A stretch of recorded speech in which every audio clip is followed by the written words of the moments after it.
Welcome to another edition of Overcoming Objections, the Flashcard Series where we teach how to overcome commonly heard sales objections through pictures.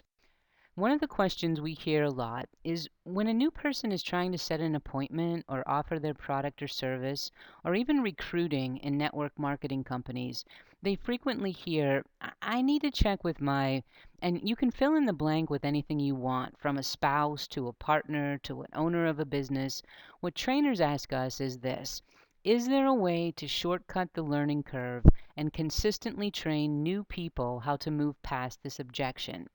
So in the next 2 minutes, we're going to show you how we would handle it and tell you why. And because this is a flashcard learning system, we want you to take a good 5-second look at the upcoming picture because it's filled with clues to help you learn and teach a solid response to the objection. So here's the picture.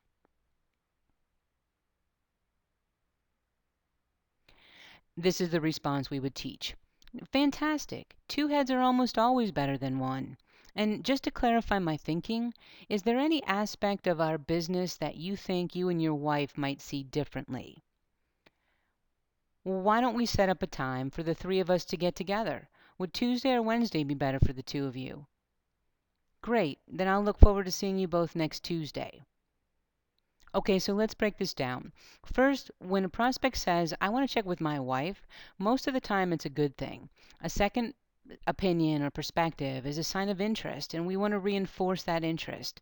So we start with, well, that's fantastic. 2 heads, now remember the 2-headed horse, are almost always better than 1.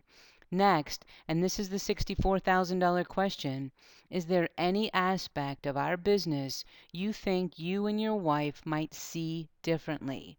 So try to remember the clue in the picture. A 2-headed being cannot possibly see things from the same perspective. And we bounce the arrows in, pointing to the eyes, to help you remember see differently. And whatever the answer to this question is, it's going to give you great insight into what the client wants more or less of. When we end with closure. In this case, it's getting a second appointment.